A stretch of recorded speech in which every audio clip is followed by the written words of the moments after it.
So good morning. Sun didn't last long, did it? What a absolutely fantastic location this was. What we're going to do today is go up to the highest road accessible in the Sierra Nevada and have a look for a little village called Travales, we think. The wind's picked up, so possibly not the best day to do it, but we'll give it a go. Take me away from home, away from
So that was a great park up. It was really peaceful, really pretty, lovely views over the reservoir, and we had some lovely neighbours too. A young couple from Germany who have quit their job as teachers to go travelling around the world, and hats off to you. We wish you the best of luck. We wish we'd have done it when we were younger too. And another lovely couple from Scotland, up in the west coast. And they run tours, sea tours on their boat. There's a sea loch and they run tours out to all the islands around there. So we'll definitely be coming to visit you too when we're up in Scotland next. In the meantime, as Tony said, we're travelling up to what is the highest village in the Sierra Nevada. Go and see what that's like and admiring the views on the way. Yes, I'll leave a link in the description for the couple we met with the sea tours. If you're ever up that way and you want to get on a boat and go and see a different perspective of Scotland, check them out. I don't think we've ever come across a road like this. It is absolutely incredible. We're in the middle of the rocky deserty place here, but the road is extraordinary.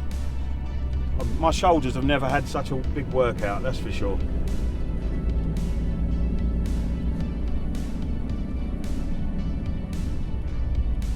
Well worth a detour, even if you're in a car or on a motorbike. Definitely. This will give you a test. Or a big van. Suitable for motorhomes, just take it easy.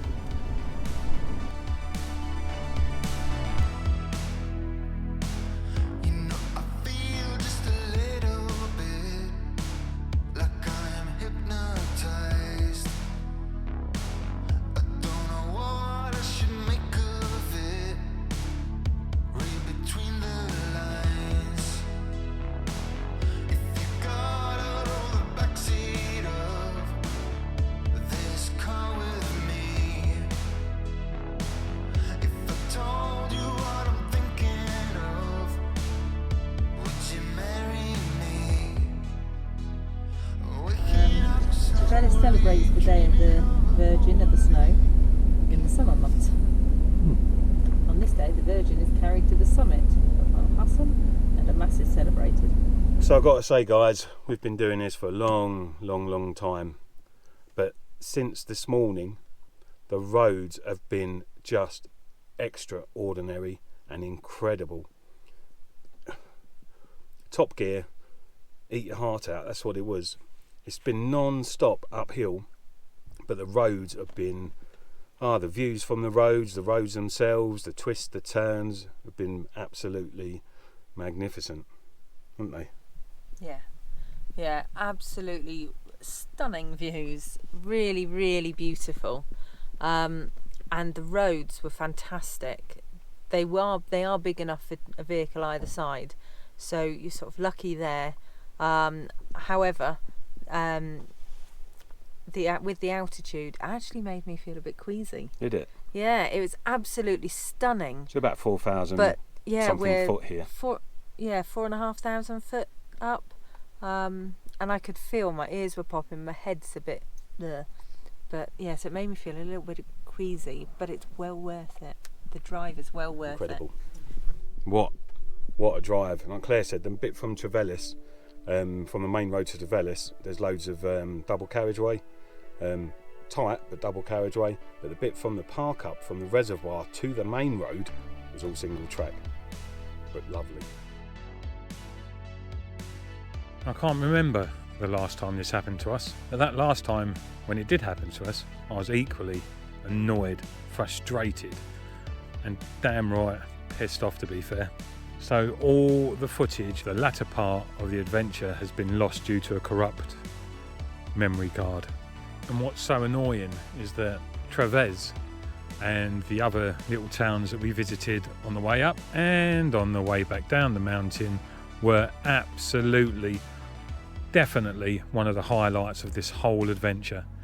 And Sod's Law kicks in and we've lost all the footage. Absolutely gutted, absolutely gutted.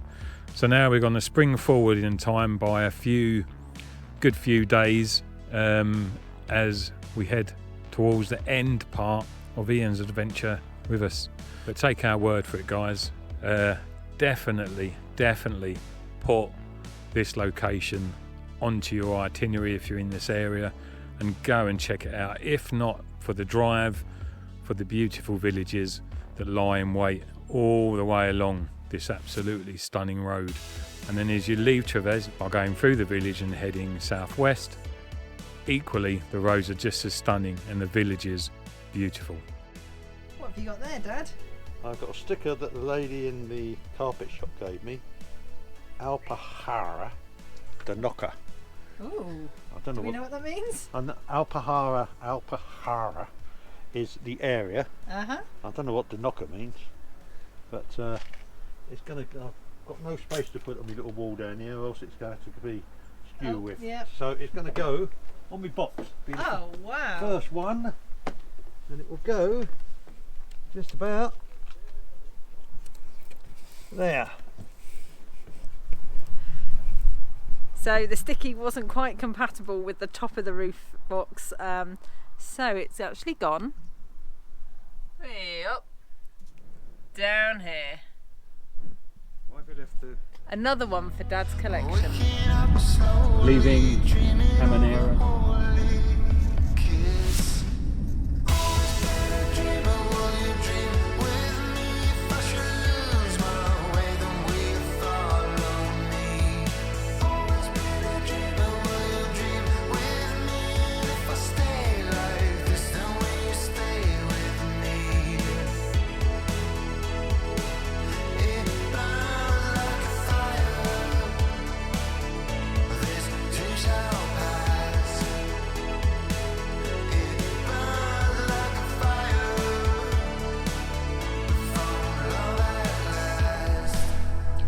Unfortunately, our next obstacle was a village that we accidentally entered from the wrong direction, meaning once committed there was no way of backing out. This village was the tightest thing Freddie has ever been through, and if I was to say there was an inch to spare between mirrors, I'd be lying.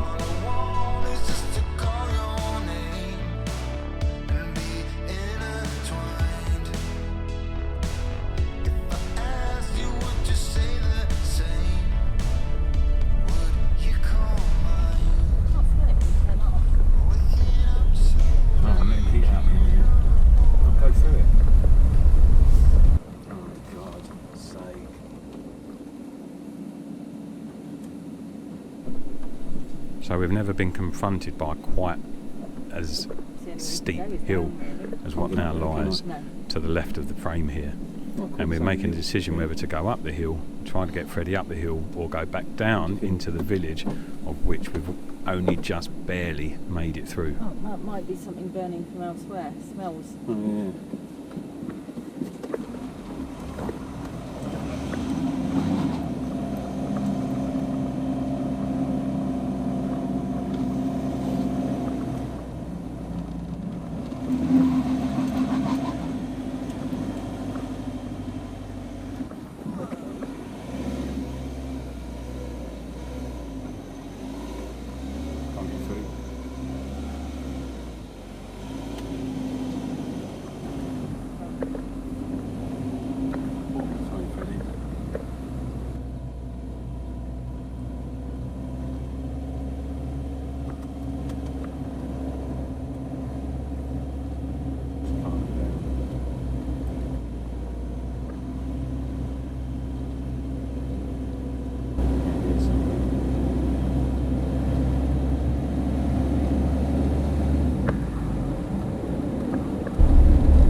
if Fred has ever deserved a rest, it's now. Wow, wow, wow, trying to get through that town. And this is a problem with sat-nav. When you find a location and you put your sat-nav on, it's going to try and find you the shortest distance, or it will take you through other routes. What I want Google Maps to do is put one on for a lorry. Or maybe you guys know if there's a sat-nav app out there where you can choose the vehicle size and width. Do let us know, because that was silly. If I say there was an inch to spare, we were over-judging it there. That was incredibly tight. And then we come up a last hill and it was wheel spin, wheel spin, wheel spin. Trying to get up the hill. It's only a short hill, luckily, just inside that village. If I've got the footage, I'll put it on. You'll have seen it. But wow, wow, wow, what a day of amazing driving roads. But then that was just a little bit too much. But we're here. We're above a town. We've got a great view. The way out we've already discovered, so we'll be much better off in the morning. But not a bad park up.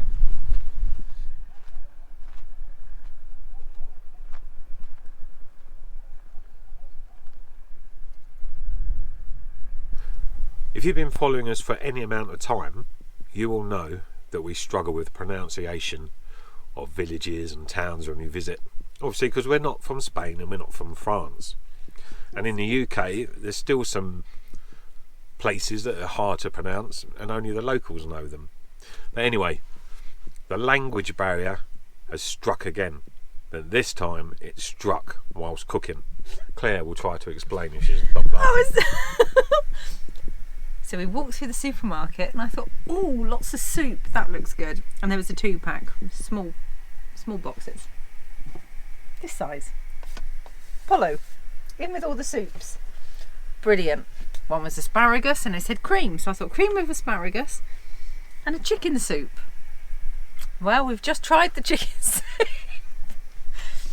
Thank you, supermarket, for putting your chicken stock next to your chicken soup. Really, really useful. Possibly a casserole. Oh well, mix. these are things only happen to us. So we've got a tasty chicken stock with some sliced bread. Oh, I was looking forward to my soup. I'm very disappointed in my chicken soup. What makes it even worse? Can it be worse? Yes. What makes it even worse is my dad is in his van and he has got chicken thighs marinading in something really paprika or something really nice. It smells gorgeous over there. He's making homemade chips with beans and some mushrooms. We're like peasants in comparison. You've got to dunk your bread into some chicken stock. Never mind. Live and learn. Oh, my bread fell off. Hey, we've got soup.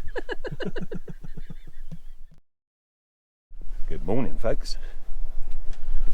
From our last park up, unfortunately, with Ian.